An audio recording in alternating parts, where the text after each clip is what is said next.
Bismillahirrahmanirrahim. Assalamualaikum warahmatullahi wabarakatuh. Alhamdulillahirabbil alamin. Wassalatu wassalamu ala asyrafil anbiya'i wal mursalin nabiyina wa habibina Muhammadin wa ala alihi wa sahbihi ajmain wa man tabi'ahum bi ihsanih ila yaumidin, amma ba'du. Segala puji hanya milik Allah, Rabb semesta alam. Salawat dan salam tercurahkan kepada Nabi dan utusan paling mulia, Nabi dan kekasih kita, Muhammad Sallallahu Alaihi Wasallam. Kepada keluarga, sahabat-sahabatnya, dan kepada siapa saja yang mengikuti mereka dengan baik hingga hari pembalasan. Marilah kita bersolawat kepada junjungan kita, Nabi Muhammad Sallallahu Alaihi Wasallam. Allahumma sholli ala Sayyidina Muhammad wa ala alihi Sayyidina Muhammad. Sahabat yang dirahmati Allah, sholat merupakan hal wajib yang harus dilaksanakan karena akan menjadi salah satu faktor dalam penimbangan amal. Apakah orang tersebut akan masuk neraka atau surga? Sholat adalah amalan pertama yang akan dihisab atau ditimbang di hari akhir nanti. Dan ternyata, walaupun kita rajin melaksanakan sholat, jika kita selalu melakukan salah satu perbuatan ini, maka kita akan masuk neraka. Dalam sebuah hadis yang diriwayatkan oleh Tirmizi, disebutkan bahwa Rasulullah Shallallahu Alaihi Wasallam bersabda, sesungguhnya pertama kali yang dihisab atau ditanya dan diminta pertanggungjawaban dari segenap amal seseorang hamba di hari kiamat kelak adalah sholatnya. Bila sholatnya baik, maka beruntunglah ia, dan bila mana sholatnya rusak, sungguh kerugian menimpanya. Walaupun sangat penting, tetapi ternyata masih ada saja orang yang menganggap remeh terhadap kewajiban sholat dan bahkan tidak melaksanakannya. Bahkan banyak di antara kita mungkin tetap melakukan sholat karena terpaksa, karena menganggapnya hanya sebatas rutinitas biasa saja. Hal-hal yang seperti inilah yang mengakibatkan orang-orang yang rajin sholat namun bisa masuk neraka.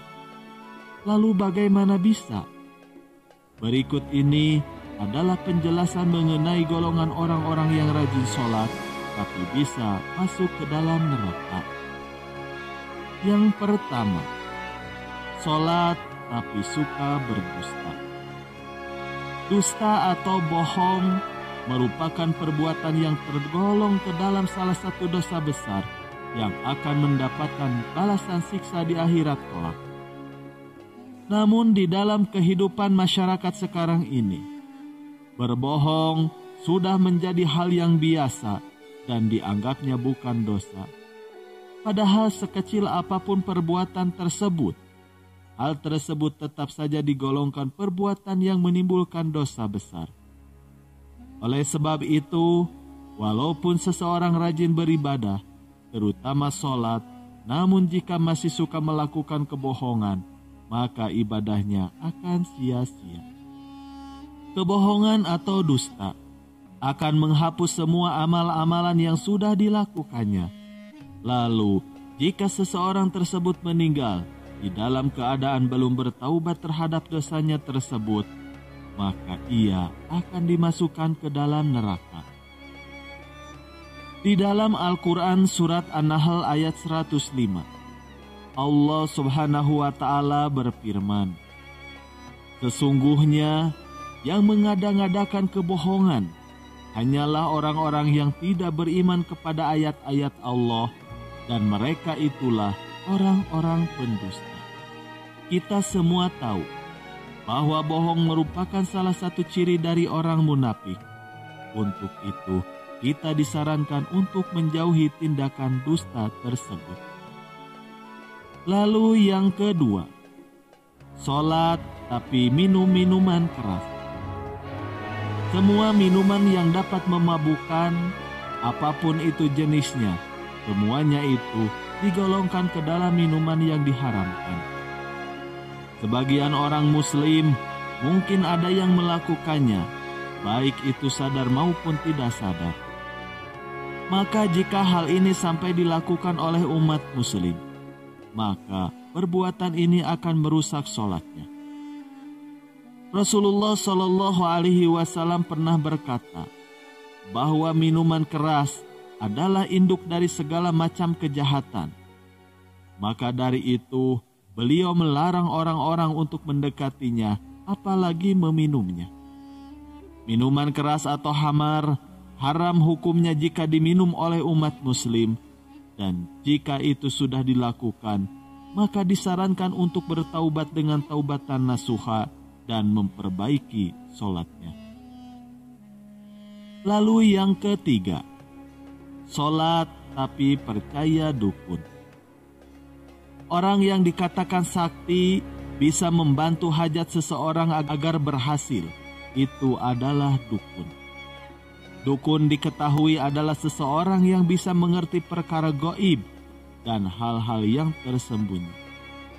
Jika umat Muslim mempercayai akan tebakan-tebakan dan percaya bahwa orang tersebut bisa mengabulkan hajatnya, maka sholatnya orang yang percaya kepada dukun tidak akan diterima oleh Allah Subhanahu wa Ta'ala. Hadis riwayat Imam Muslim pernah menjelaskan bahwa orang yang mempercayai dukun, sholatnya tidak akan diterima selama 40 hari. Percaya dengan dukun juga dikategorikan sebagai orang-orang yang berdosa besar, karena hanya Allah Subhanahu wa Ta'ala lah yang mengetahui segala sesuatu. Percaya kepada kekuatan yang dimiliki dukun dan meyakini bahwa dukun tersebut bisa mengabulkan hajat, maka perbuatan ini termasuk tindakan musyrik. Karena dukun adalah orang yang bersekutu dengan setan. Hadis riwayat Abu Dawud, At-Tirmizi, dan Ibnu Majah menyebutkan bahwa Rasulullah Shallallahu Alaihi Wasallam bersabda, barang siapa yang mendatangi tukang ramal atau dukun, kemudian ia membenarkan apa yang dikatakannya itu, maka sesungguhnya ia telah ingkar terhadap apa yang telah diturunkan kepada Nabi Muhammad Shallallahu Alaihi Wasallam. Lalu yang keempat, sholat tapi suka bergunjing.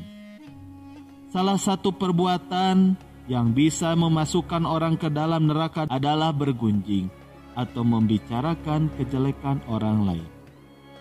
Hai orang-orang yang beriman, jauhilah kebanyakan purbasangka atau kecurigaan, karena sebagian dari purbasangka itu adalah dosa. Dan janganlah mencari-cari keburukan orang, dan janganlah menggunjingkan satu sama yang lainnya. Adakah seorang di antara kamu yang suka memakan daging saudaranya yang sudah mati? Maka tentulah kamu merasa jijik kepadanya.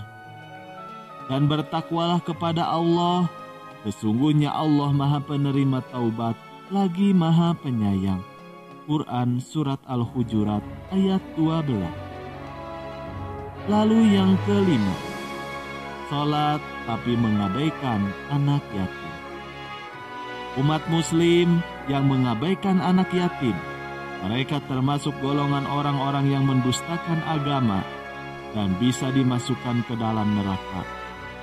Dijelaskan juga di dalam Al-Quran Surat Al-Ma'un bahwa orang-orang yang sholat namun tidak menolong orang miskin, apalagi mengabaikan anak yatim dan tidak mau menolong sesama, adalah termasuk orang yang celaka. Wallahu a'lam bishawab. Itulah 5 golongan orang yang rajin sholat namun bisa masuk neraka. Namun yang perlu kita ingat adalah bahwa yang sholat saja bisa masuk neraka, bagaimana dengan yang tidak? Sekian yang bisa kami sampaikan, semoga bermanfaat. Wassalamualaikum warahmatullahi wabarakatuh.